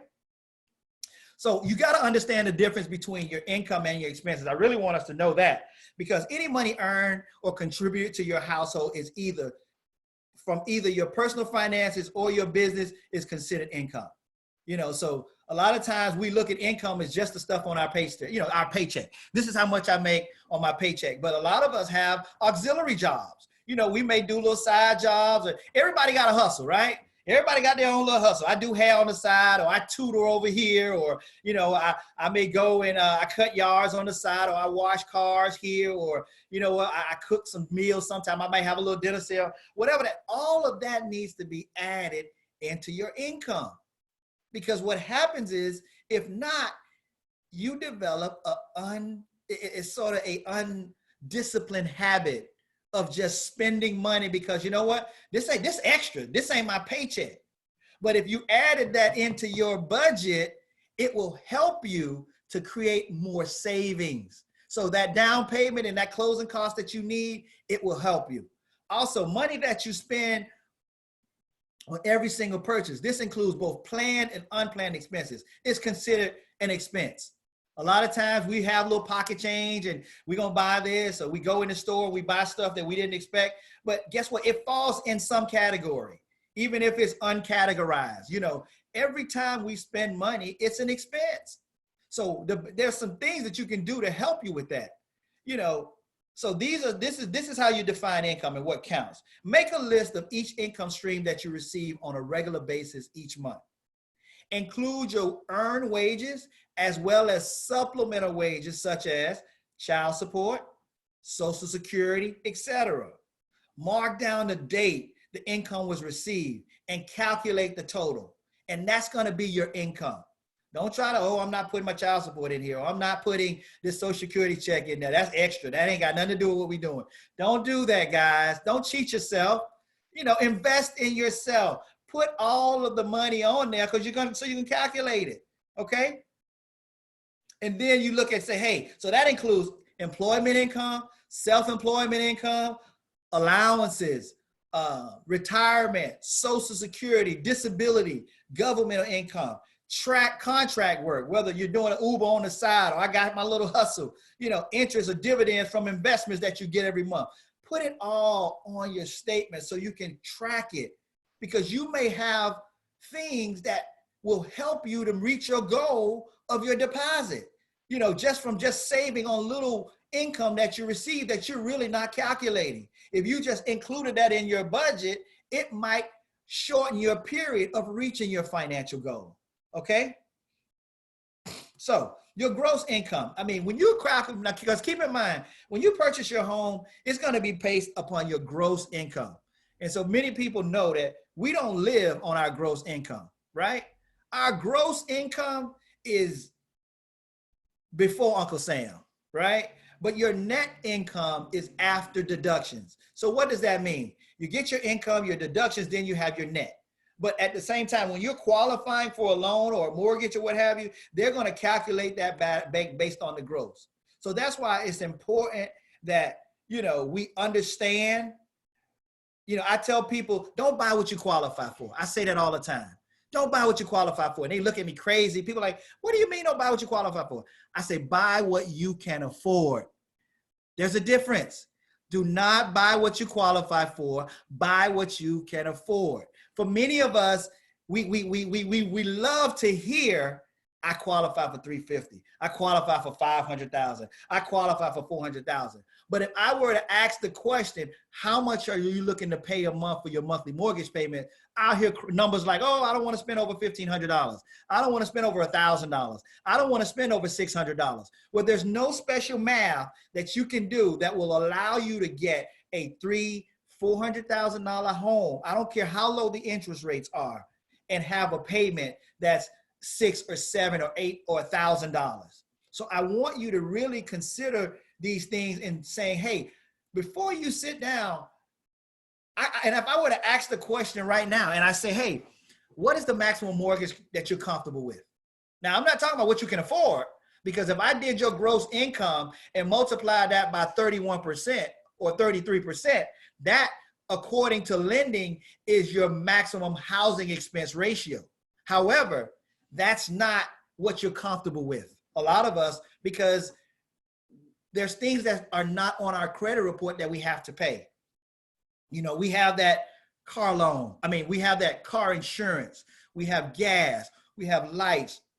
We have water. We have childcare. All of those things that don't appear on your credit report. However, they are things that you know you have a monthly obligation to. You got to get your hair done every week. Oh, I got to get my nails done. Those are, believe it or not, those are set expenses for some people. You know, don't take that out of the equation, you know. So those things are things that we need to factor when we look at our budget and we look at our gross income and we look at our net income to decide, hey, I'm not going to buy what I qualify for. I'm going to buy what I can afford.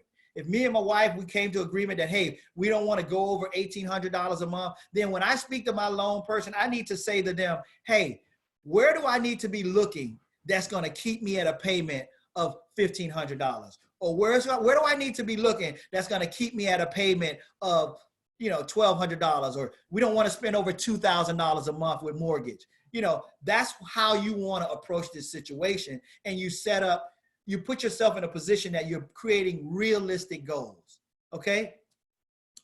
Net income is your income after deductions such as Social Security, other taxes, medical insurance, retirement, and 401k, okay? So in other words, your Social Security, your certain income that you receive is not taxable, you know? So because it's not taxable, that's actually considered your net, okay?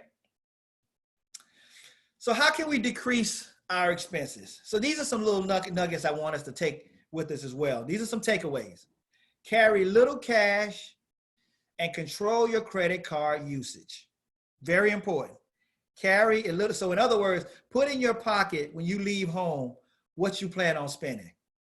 And guess what? You'll be surprised. If you don't have it, you learn to live without it. But if you have it sometimes, things tend to pop up. You know, it never fails that, oh, you know, this, you know, you're gonna spend more. I didn't expect to spend that $20, but you know what, such and such just came by selling this item, and I know I didn't really need it, but you know what, I wanted it. You know, and you know, don't shop for fun. You know, remember your goals. Even at work, you know, you may want to even put one of them house pictures up at your office. You know, at your office, put the picture up on the wall. So you can say to yourself, hey, you know what? I can't go eat out every day with y'all because guess what? See that picture right there on my wall? That's what I'm working towards at the end of the year. I'm working towards getting that house. Remember your goals. You know, buy only what you need. Understand your needs versus your wants. You know, paying your bills on time and avoid extra fees and charges. Meaning some people get used to paying late because they feel like, you know what? Hey, I'm not 30 days late, but I'm gonna pay the late fee. So my rent is due, you know, at this point, my rent is $1,500, but if I pay after the 5th, it goes up another $50. But I just pay them the $600. I'll pay them the $1,600. We get used to that. But what we don't realize is if we pay $50 a month every month, we just gave away $600 that we could be saving. So control yourself, discipline yourself, and hey, how can I save money? How can I put myself in position to get that house? Okay? So we're gonna identify your goals and we're gonna write them down. You gotta identify short-term goals. You gotta identify long-term goals. You're gonna make an achievable goal, make a journal, you know, and how you're gonna do it. Write it down, make it plain, you know.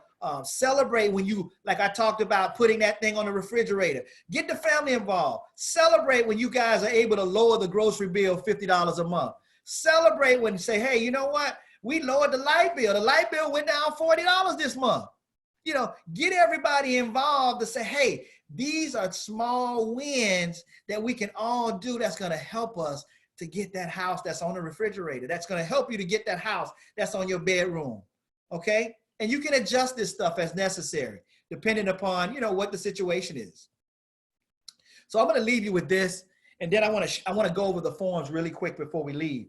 But this is something that I live by, that if your outgo exceeds your income, then your upkeep will be your downfall. I want you guys to think about that. If your outgo exceeds your income, then your upkeep will be your downfall. And what that really means is if you're spending more money than you're making, you're never going to save. You're not going to get those fees. So I want us to become disciplined. I want us to to take the time out right now and say, you know what, I'm gonna cut my house out tonight. I'm going on Google and find my little dream house. I'm gonna print it out, or I saw it in the magazine the other day, a house that I love. I'm gonna take it, I'm gonna make copies, and I'm gonna put it all over the house tonight. And this is gonna be our goal, that you know what, we're going to make this happen as a family. We're going to make this happen. And I'm gonna take it to my job. I'm gonna discipline myself. I'm gonna work on my credit. I'm going to improve my credit score. I'm gonna knock off these, do some small wins. I'm gonna start by paying these collections off. You can call a collection agency and settle this stuff. A lot of times people think, oh, I had somebody to fix my credit and it disappeared. Come on, guys, let's be real. You know, I wish that was the case, that I could pay somebody to fix my credit and everything just disappears all of a sudden. Certain things, they may go away for a while, but in some cases, they resurface. And the last thing that you want is to get into a contract and go down the line and you're ready to close, and guess what? Something resurfaces that you knew going into the transaction. So I encourage you, look at your credit. Work out a settlement, work out a dispute, whatever. If you feel like it's not your cost or what have you, figure out how you're going to remedy that. Even if you had to work out some form of payment arrangements, get that stuff resolved. You know, we can help you with the dispute letters. We can help you with the credit letters that you would need. That's what we're here for. You know, we will help you to put yourself in position to become a homeowner. So I'm going to take a couple of questions and I want to show you guys, I'm right on time. I'm going to show you all the, I'm going to show you how to, we had over 60 something people tonight. How about that? That is great, great, great. All right. So let's take, you know what? I'm going to do a polling question. All right. We're going to do a polling question just to see who was paying attention. Let's do this polling question. So here's the first polling question. Y'all ready? Here we go. What is a budget? Come on, guys. Come on, guys. Let's see what we got. What is a budget? Your net pay, income limit, a car rental company? Yeah, budget rental car. That is a, yeah. What is a budget? What is a budget? We talked about this, guys. Come on. Let's see who's listening. This is how we track if you are on the call or not. Just FYI, okay? So this is how we track if you were here from the beginning to the end. Just FYI, guys. All right, we got a lot of people on here. Come on, guys. What is a budget? What is a budget? Some people say it's your net pay. We got one person says your net pay. All right, someone says, number 3, what'd you say? It's a income limit, a spending plan. So to answer the question, guys, guess what? It is a spending plan. Woo! Everybody pretty much got it right. Congratulations. A budget is a spending plan. I got one more question for you guys. Here we go. Let's see. Next question. We talked about credit. Let's see what we got here. Boom. What are the 3 credit bureaus? Come on, what we got? What we got? Who got it? Who got it? Okay, we got Equifax, TransUnion, and Carfax. Okay. FICO, Credit Karma, and TransUnion. Equifax, Credit Karma, and TransUnion. Oh, y'all on a roll now. Look at you. You guys on a roll. What are the 3 credit bureaus? Come on, guys. I want to give you credit tonight. What are the 3 credit bureaus? I want to make sure you were here. What are the 3 credit bureaus? Please make sure you put your answer in so you can be counted. Someone raised their hand. What's the hand? Let's see here.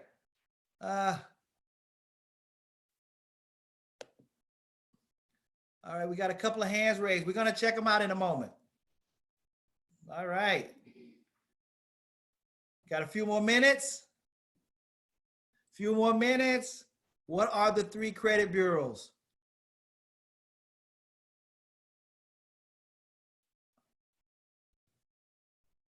All right. So the answer is number 4, Equifax, TransUnion, and Experian Awesome. Great job. Great job. So let's go to our questions really quick here. We got a couple of hands raised. Let's see. If you have a question, please put it in the chat. All right. Oh, you guys were answering in the chat. How about that? All right. So we got some people that's, it's the same for me. I mean, I'm new to this, so you guys are new to it as well, but it's all good. I see you. I see you put it in there. You will be counted. Trust me. You will be counted. Good. Good answers. I'm unable to attend the class Saturday due to work. Is there another class that will be held? Yes. Guess what, guys? We're back. We're going to be doing these classes every second Saturday, right? We will be doing them every second Saturday. Before, we were offering our classes on the second Saturday at the Betty T. Ferguson Recreational Center. Until they open back up and we're able to go back full-fledged, we're going to actually offer these classes on the second Saturday. So guess what? That means the second Thursday of the month, we will have our orientation. That means on the second Saturday of the month, we will have our 4-hour workshop. I know that's nice, right, guys? We used to be there from 8:30 in the morning till 4 in the afternoon. I know some of y'all like that. I know I do, right? So here we go. We broke it up into 3 parts. So we have our orientation, we have our workshop, and we have our one-on-one. Now, it doesn't have to necessarily, it would be great if it was in sequence. So for that person that can't attend this Saturday, guess what? You don't have to attend you don't have to attend the workshop this Saturday, but you can attend the workshop next Saturday. You don't have to do the orientation because we will have a record of you attending the orientation part 1. But you have to have, in order for your certificate of completion, you have to have parts 1, 2, and 3. You have to do the orientation, which most of us, we've completed tonight. So let's give ourselves a hand. We have to do the workshop, which we're going to do on Saturday. And I'm excited about Saturday. We have some great presenters. They're going to talk to you about this whole home buying process. We have a realtor, a title company. We have someone from Fair Housing is going to come and talk. I'm excited. That's going to be phenomenal. And then we have our one-on-ones. You will, once after you finish the workshop, you will get a link that will allow you to go in and register for your one-on-ones. You'll be able to set a time that works. You can do it either via Zoom, or you can drop the stuff by the office and set up at a time to meet with one of our counselors in a social distancing manner. Okay, so I'm excited about that. I wanted to reiterate the fact that I'm going to be sending everyone on this workshop tonight. You will get a copy of the intake packet. I need for you to complete that intake packet. It's very, very, very important in order to be counted, because you will need that in order to get your certificate, okay? But let me show you, I'm gonna try this again. I know I tried it in the beginning of the class. I'm gonna go and I'm gonna try to bring on the intake packet just to kind of show you what it looks like. Hold on, let's see.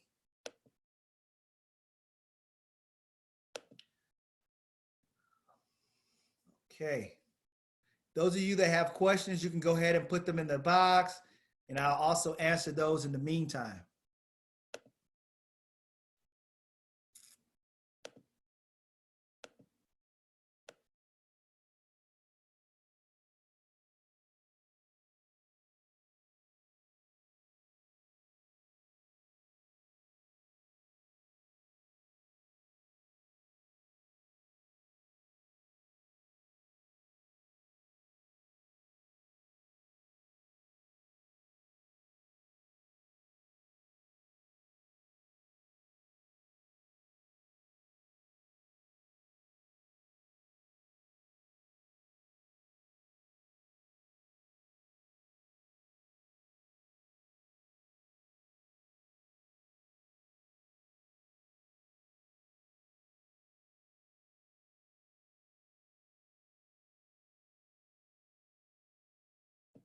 Can everybody hear me? I'm sorry. I didn't realize it. So this is what the intake, so everybody will get this packet, okay?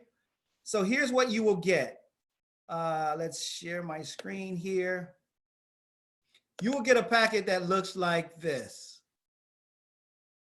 Perfect. It's there? Does everybody see that? So this is, let's see, what do we got here? What are they saying? Do they see it?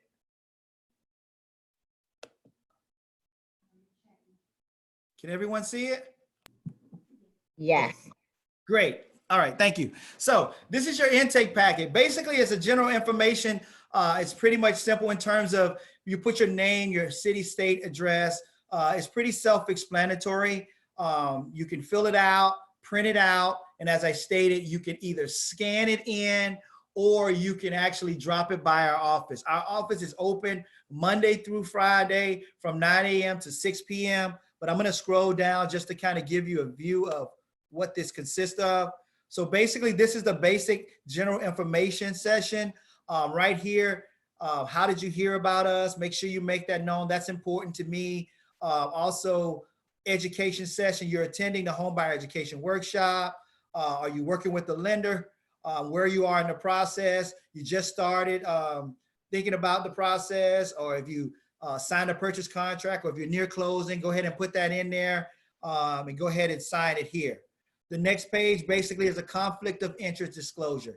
And basically what that says that these are all of the different services that we provide. We provide pre-purchase, foreclosure counseling, non-delinquency post-purchase counseling, rental counseling, reverse mortgage counseling, and homeless counseling.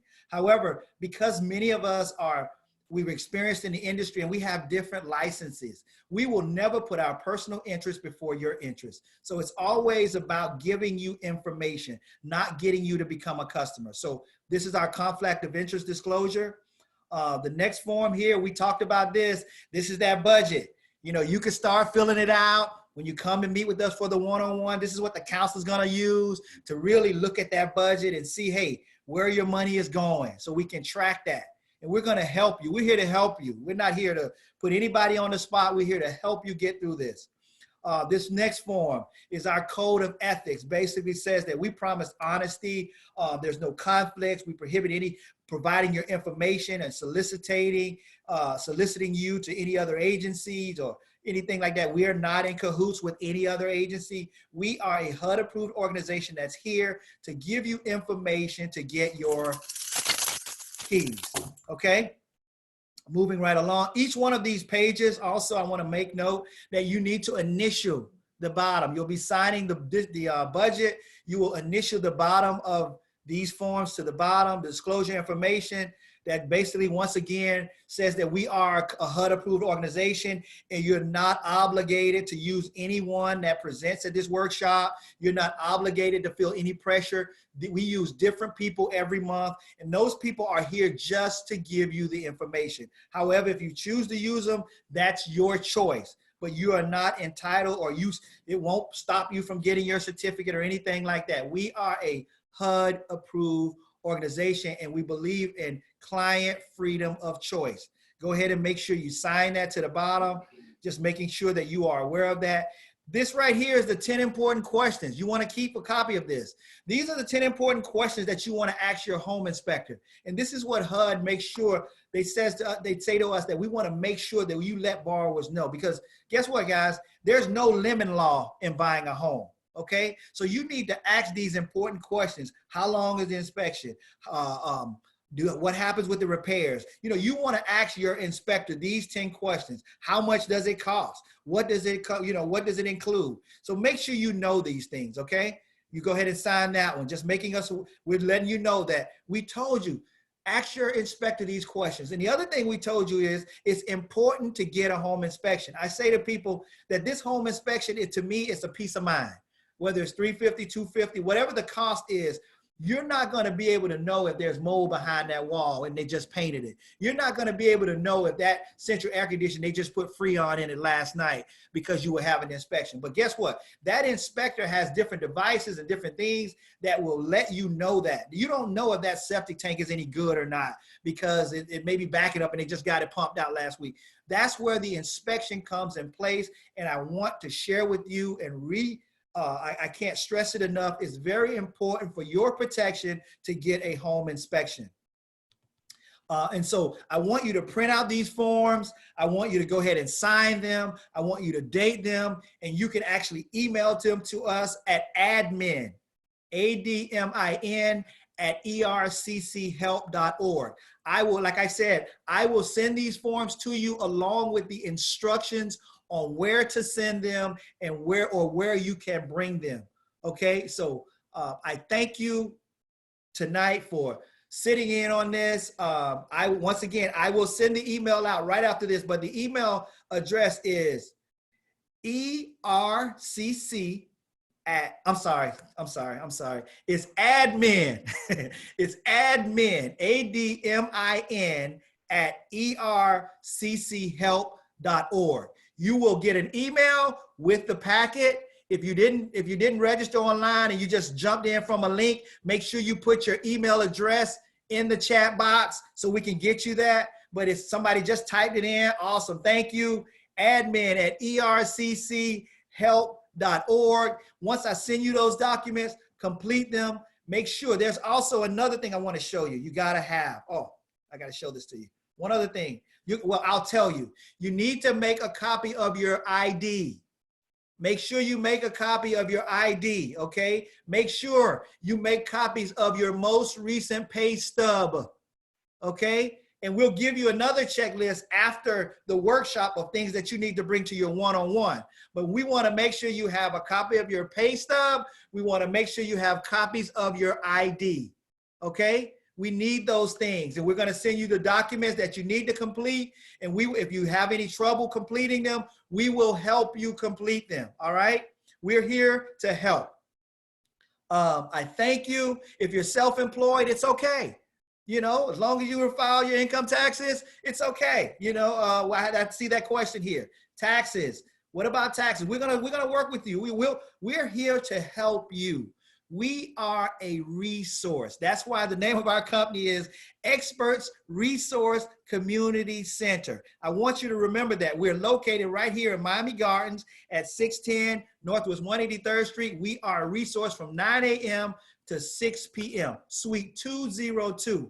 I look forward to working with you guys and assisting in any way possible. God bless you. Thank you and have a good evening. We are right on time. Good night.